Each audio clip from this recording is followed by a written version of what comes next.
जस्तै दिमागमा राख्नु भन्नाले हामीले चाहिँ दिमागमा त्यो रहनु हुँदैन क्या। पब्लिकले के गर्छ त्यो जाने जस्तो कसैले विधायक के गर्यो कि भनितिर होइन कि एकदम कम्पेसन गर्ने काम त्यो नै ब्लक। बाटो काट्दै गर्दाखेरि हामीले जेब्रा क्रस चाहिँ भरपुर रूपमा युज गर्न सकिन्छ। जेब्रा क्रस चाहिँ कता छ यसो हेर्ने अनि पल्लोबाट मात्रै बाटो काट्नु चाहिँ एकदम उचित हुन्छ। त्यो त्यसरी चाहिँ हामीले यो प्रक्रियाबाट बाटो काट्यौँ भने चाहिँ के हुन्छ भने हामीलाई एक्सिडेन्ट हुनु चान्स चाहिँ जेरो हुन्छ। नमस्ते साथीहरू, सम्पूर्णमा तपाईँहरूलाई स्वागत छ। अब मेरो नयाँ आजको विशेष यो भ्लगमा चाहिँ म तपाईँहरूलाई विशेष त 4वटा कुरा सिकाउनेवाला छु। पहिलो नम्बरको कुरा भनेको चाहिँ वाकिङ भ्लग कसरी बनाउन सकिन्छ। जस्तै हिँड्दै हिँड्दै जसरी म हिँडेर बनाइरहेको छु नि भ्लग हो, यो भ्लग चाहिँ कसरी सुट गर्न सकिन्छ भन्ने कुरा एउटा भयो भने अर्को चाहिँ जस्तो हामी पब्लिकमा चाहिँ भ्लग कसरी बनाउने होइन, आनन्दले पब्लिक जस्तो यो मार्चमा चाहिँ कसरी भ्लग बनाउन सकिन्छ। जस्तो हिँड्दै गर्दाखेरि जुन पब्लिक एरियामा हो त्यो कुरा म देखाउन गइरहेको छु भने अर्को कुरा चाहिँ जस्तो हामी क्यामेरासित फ्रेन्डली भएर क्यामेरासित एकदम टच भएर नजिक भएर फ्रेन्डली भएर चाहिँ हामीले भ्लग कसरी बनाउन सकिन्छ 3वटा भयो भने अर्को चाहिँ स्ट्रिट भ्लग। नेपालमा स्ट्रिट भ्लग चाहिँ कस्तो हुन्छ त हो, यो 4वटा शीर्षकसित रिलेटेड रहेर म भ्लग भिडियो बनाउन गइरहेको छु। विशेष त सबभन्दा पहिला हामी बुझौँ वाकिङ भ्लग चाहिँ कसरी बनाउन सकिन्छ भन्ने कुरा चाहिँ अलिकति बुझौँ है त। वाकिङ भ्लग चाहिँ कसरी हिँड्ने गर्दाखेरि म जस्तै मजाले हिँडेर आनन्दले यो बाटोमा यसरी हिँडेर बनाउन सकिन्छ। यसरी बनाउँदै गर्दाखेरि जस्तो हामीले चाहिँ अरूलाई पनि ज्ञान दिन सकिन्छ भने हामी हिँड्दै गर्दाखेरि हिँडेर विभिन्न कुराहरू एक्सप्रेस गरेर भनेर चाहिँ हामी भिडियो बनाउन सक्छौँ हिँडेर। अनि अर्को कुरा चाहिँ जस्तो क्यामेरासित फ्रेन्डली भएर क्यामेरासित एकदम नजिक टच भएर चाहिँ हामी कसरी भ्लग बनाउन सकिन्छ भन्ने लाग्न सक्छ तपाईँलाई। हो यसरी म जस्तै आनन्दले हिँड्ने मजाले त्यसरी क्यामेरा अगाडि दिने मजाले बोल्दै हिँड्ने हो। यसरी चाहिँ बिना सङ्कोच चाहिँ तपाईँहरूले क्यामेरासित नजिक भएर क्यामेरालाई एउटा नजिकको साथी मानेर चाहिँ भिडियो बनाउन सक्नुहुन्छ। अब अर्को कुरा चाहिँ पब्लिकमा चाहिँ सेयर भएर कसरी जस्तो पब्लिकमा चाहिँ आनन्दले आफूलाई आएका कुराहरू चाहिँ फ्रेन्डली रूपमा चाहिँ कसरी बोल्ने कसरी भिडियो बनाउने भन्ने लाग्न सक्छ।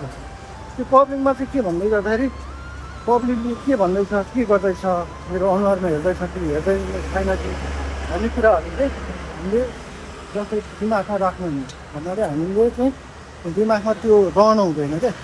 पब्लिकले के गर्छ त्यो जाने जस्तो कसैले विधायक के गर्यो कि भनितिर होइन कि एकदम बिना सङ्कोच आनन्दले ढुक्क भएर बोल्ने आफूलाई आएका कुराहरू चाहिँ अगाडि एक्सप्रेस गर्ने काम यो दोस्रो नम्बरको पोइन्ट भयो भने अब अर्को कुरा चाहिँ हामी स्ट्रिटमा चाहिँ कसरी भ्लग बनाउन सकिन्छ।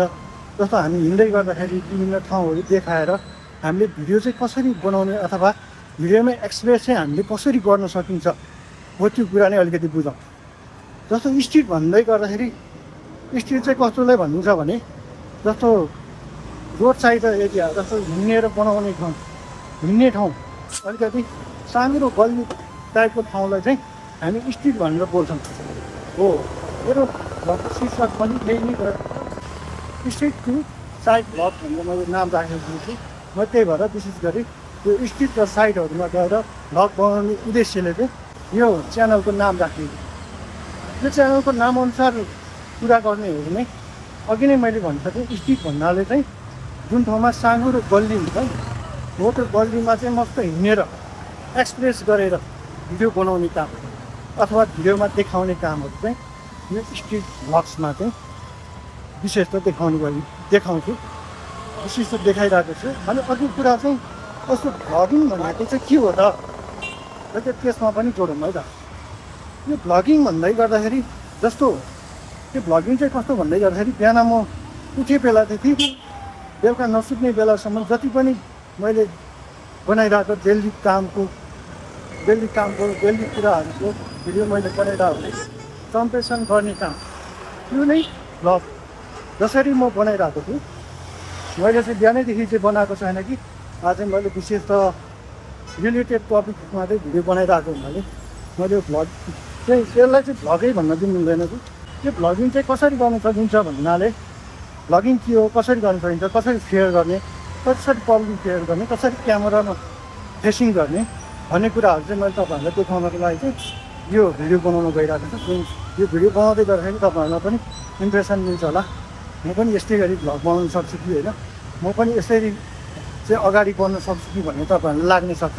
हो त्यो लागोस् भन्नको लागि चाहिँ मैले यो भिडियो बनाइरहेको छु।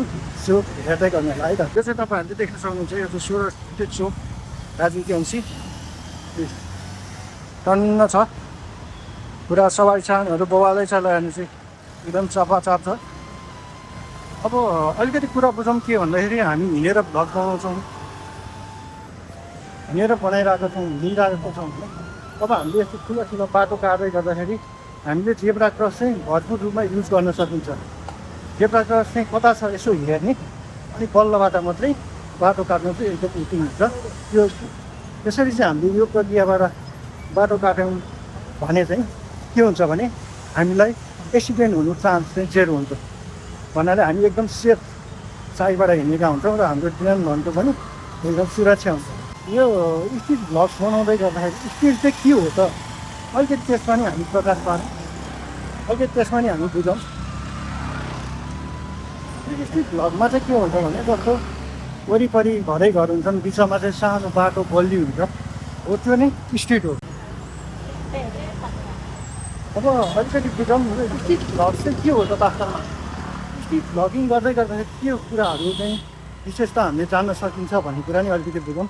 यो स्ट्रिट भ्लग्स भनेको चाहिँ कस्तो भन्दै गर्दाखेरि ठुलो हाइवे नभइकन, भन्नाले ठुलो बाटो नभइकन सानो बाटो गल्ली बाटोमा बनाइने भ्लग्स चाहिँ तपाईँको के भन्दाखेरि स्ट्रिट भ्लग हो। जसरी तपाईँहरू देखिरहनु भएको चाहिँ सानो गल्लीमा चाहिँ तपाईँको सवारी साधनभन्दा बढी चाहिँ मानिसहरूको आवत-जावत, सवारी साधनको चाहिँ सङ्ख्याभन्दा मानिसको सङ्ख्या चाहिँ बढी हुने ठाउँ नै स्ट्रिट हो।